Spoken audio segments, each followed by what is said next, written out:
carbon tax, there's a question about what the carbon tax rate is. Carbon tax starts at $12 per ton of CO2, which is a little bit less than 10 cents a gallon of gasoline. The electricity part of it depends on how carbon intensive the electricity is, but for the state as a whole, it's going to be about 0.7 cents, 0.7 cents per kilowatt hour. So it's about a 3% price increase for gasoline. It's about a 7% price increase for electricity, and for natural gas, about the same, right? And that's why we're getting rid of the sales tax on grocery store food as a way to balance that out. There are also some elements of the policy. There's an exemption for ag diesel, and in fact for most red dye diesel, off-road diesel is exempt. Propane is exempt. For industrial sources, there's a long, slow phase-in of the carbon tax for industrial consumers as a way to try to help maintain, help those businesses stay competitive in national and international markets. What about coal? I'm sorry? Coal. What about coal? Coal. So coal is part of the carbon tax if it's used to generate electricity that's consumed in Utah, or if it's used directly by large facilities that have to file reports with the EPA, so over 25,000 metric tons of CO2 emissions. Yeah? Is there any limitation on how much these taxes can be raised? So the revenue from the carbon tax rate goes up slowly over time, goes up at 3.5% plus inflation over time, and then the revenue from the carbon tax, basically what it does is it goes into the policies I mentioned earlier, so the $100 million a year for clean air, the $50 million a year for rural economic development, backfilling the state general fund for the lost revenue from eliminating the sales tax on groceries, and backfilling the income tax fund, what used to be called the education fund, for the lost revenue from the earned income tax credit expansion. If there's revenue left over after doing all that, there's revenue left over after paying for all that, then it goes into a tax cut fund that specifies that the legislature has to use that money to provide additional tax cuts to people in Utah. So, Can I ask you a question? is everybody okay with a couple minutes for questions? Yeah. Okay. Can I ask a question before you start passing that around? I wasn't able to sign up. Oh yeah, the sign-up sheet is somewhere. But just a general question on the taxes. Are the taxes only implemented through an increase in gas at the pump and your electric bill and I guess your natural gas bill? Is that what you're saying? I should probably ask only you. those will increase? Is that where it's going to be tracked? And it goes up. And let me actually, since we're recording this and we have to take notes and stuff about what happens at the hearings, and by the way, that's not something that, like, that's a requirement from the state law that we have to do this. So can you tell us your name and title, sir? Jared Northrop. Jared Northrop? Mm-hmm. Okay. And do you have a title? Title Citizen? citizen. Okay, great. And so the carbon tax applies to, you asked what the carbon tax applies Where to? will it be applied to? What? Yeah, How will it be implemented? So there's a carbon tax on motor fuels that basically piggybacks on the existing motor fuels taxes in the state. Okay. There's a carbon tax on natural gas that basically piggybacks on there's an existing sales tax on natural gas. So the tax is levied on customers but collected through the natural gas utility. The tax on electricity is levied on the electric utilities, but they're going to pass the tax on to consumers, right? There's a tax on jet fuel. That's levied when people load jet fuel onto airplanes and stuff. Am I missing anything? And there's a tax on large facilities, which is levied on the large facilities based on their EPA reports. So tell us how the Sufco mine. Hang on, would sir. be. There was another question right here. Yeah. Thank you. My name is Todd Kaiser, Todd Kiser. Usually new taxes are approved by the legislature. So this isn't a hearing about the state legislature passing a bill to approve a new tax. Are you asking for a state referendum because the legislature did not pass a bill last year regarding carbon taxation, or tax on carbon, or, is this a meeting in reference to a referendum that is new that you want to have approved this new tax? So this isn't, so we worked with some folks in the state legislature on bills in 2018, 2019, I think 2020, 2022. So those bills didn't go anywhere in the state legislature. Failed each So time. I'm sorry? They failed each time. Correct. So now you're So trying to we're force working it. on ballot measure, so we. Ballot measure, Yep. and that's what this is about. Yep, this is a Okay, public I hearing, didn't know. I yep, think public you hearing got- about a ballot measure. I want to make sure that we have time for public comments, because that's the whole point of this meeting. So maybe a couple more questions, and then we can open it up to comments based on the list that's on the folks who have signed up. Is that good? I think everybody that has questions would like to ask their questions before they comment. Absolutely. All right, let's try to do the questions real quick then. Yes, sir. And state your name, please. George Fry. George Fry. Oh, we talked last night, Yes, yes. we did. By the way, I'm not here today as a journalist.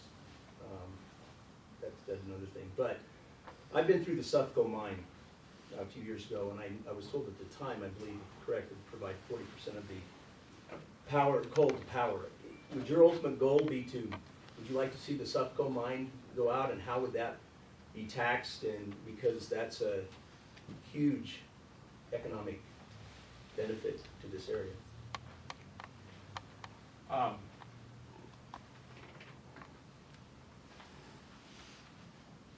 I have to ask some basic questions. Sure. So what do they mine there? Coal. And where does the coal end up? Well, 40% of it powers 40% of Utah electricity. Like through Hunter and Huntington? What's that? Through Hunter and Huntington and the coal-fired power plants? Well, stuff goes down near Salina, up in the mountains, Okay, but where does the coal IPP. go?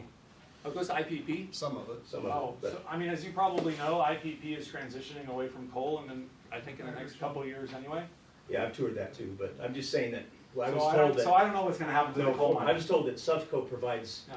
power for 40% of the state. But he's telling, IPP. Well, that's part of it, but that's what I was told. IPP mostly powers Mostly powers California. California. That all goes to California.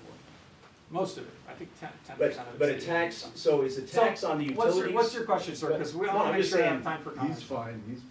I'm just saying that the Sufco mine, Yeah, which is pretty big out here, truck drivers and yeah. all stuff. How would that product, coal, would Yeah. it be taxed directly at the mine? Would it be taxed at the utility? Ah, And I assume your goal would be eventually you'd like to see it go away. So the carbon tax applied to coal, for the most part, gets taxed through the electricity system. So for instance, IPP delivers power mostly to California, so that part of it isn't covered by our policy. We're looking at electricity that's consumed in Utah. Which they provide quite a bit of coal. That conflicts with your previous statement, because you said unless they're overseen by the EPA, Uh-huh. and IPP is overseen by the EPA in Utah.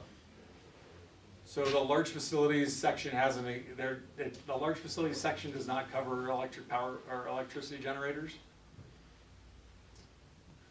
Well, the EPA oversees Right, IPP, but they're which not- is coal-fired. So the tax on large facilities doesn't include power plants, because power plants are covered in other parts of the carbon tax bill. Or is it a double tax? It's not a double tax. Was there another question? Did you have a hand up in the back?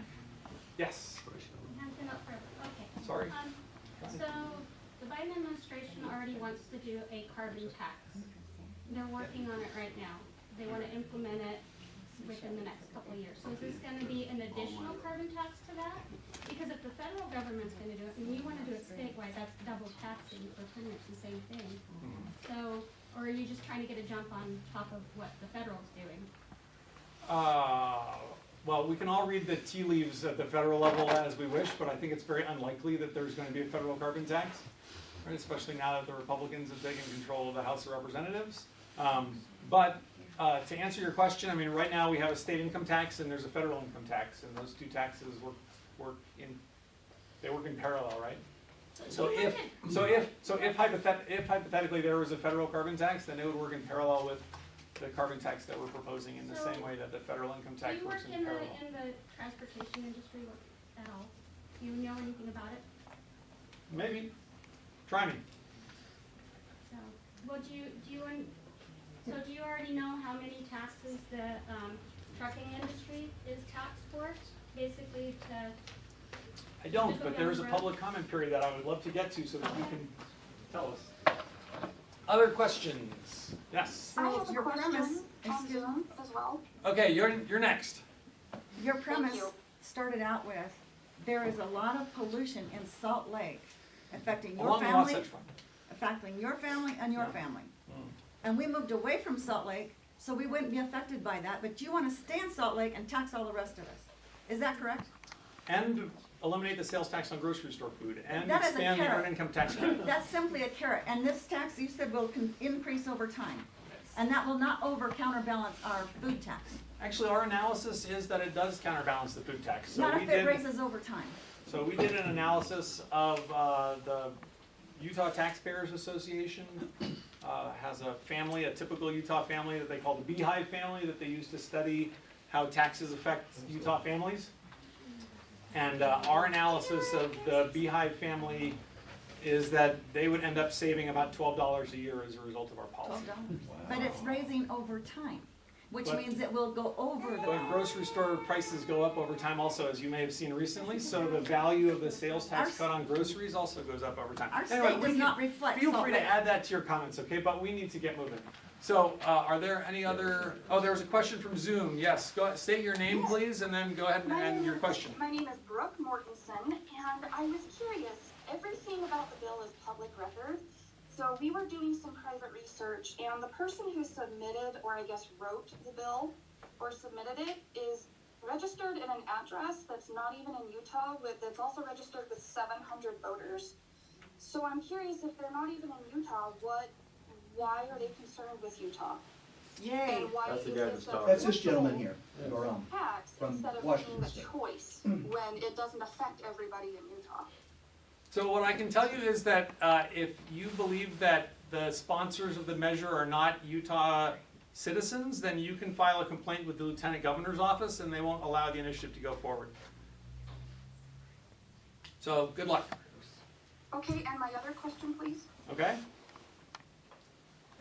Go ahead. As I stated before, I'm wondering why this is trying to be a forced tax instead of our right to choose when it doesn't affect everybody in Utah, but we're all excited to pay. Well, the way that, I mean, democracy involves compromises, right? And some things are important to me and not important to you, and some things are important to you and not important to me, and ballot measures are one of the ways that we try to hash that out. So, But for it's not instance, compromise when it's taking my money against my will. for example, everybody pays a sales tax on grocery store food, and our policy is aiming to eliminate the sales tax on grocery store food. Would How you about go to Anyway. public eliminate it without the comment, tax? or else Yes. we're not going to have Yes. time to get through Let's your do that. list? Let's go to public Can we comment. also see Thank if we you. can get more time in this room than just the hour, because you started late? That would, I'm sure we I can. believe we started right on time, but we can try to get through. All right, so here's, if you would come up to the front, well, can we do that? I need to make sure that we have a recording. So, do you want to call the names on the list? And we have, we'll do 2 minutes of comments, and then if we get through everybody and we have time left over, then we'll do more minutes of comments. Russ Hatch. Yes, I'm President Manti. I see. Do you have a title? Citizen. Okay. Quickly, I see as a distinction between two things, two concerns. One is carbon, one is particulate pollution. Particulate pollution should be centered on the counties that have that issue.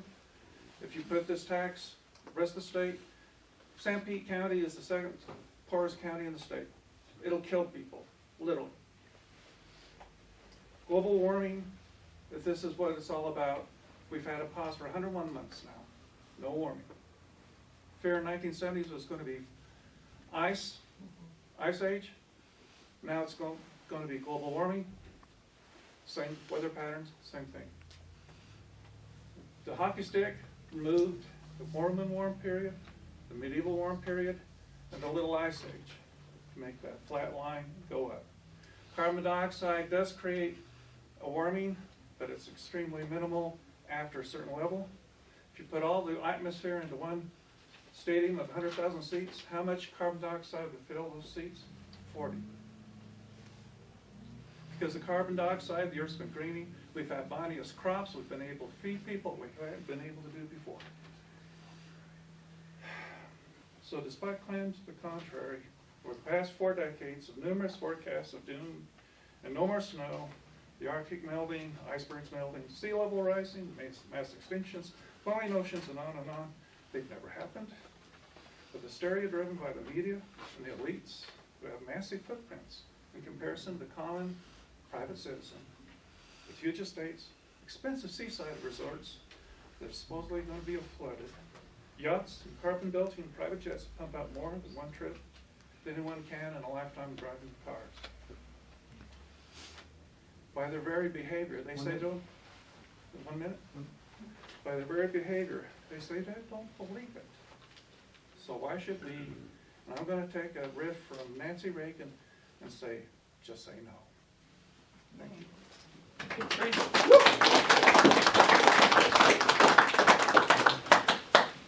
Patricia Glauser, did I pronounce your name? Hi, Patricia. Yes, we have had a lot of things shoved down our throats, haven't we?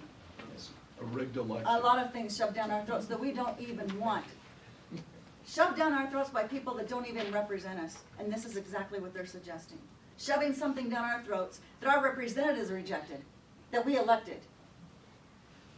Now that would be maybe fine to put it on the ballot if we had trust in the ballot system, if we had trust in elections, but we don't. Furthermore, what you're suggesting is unconstitutional.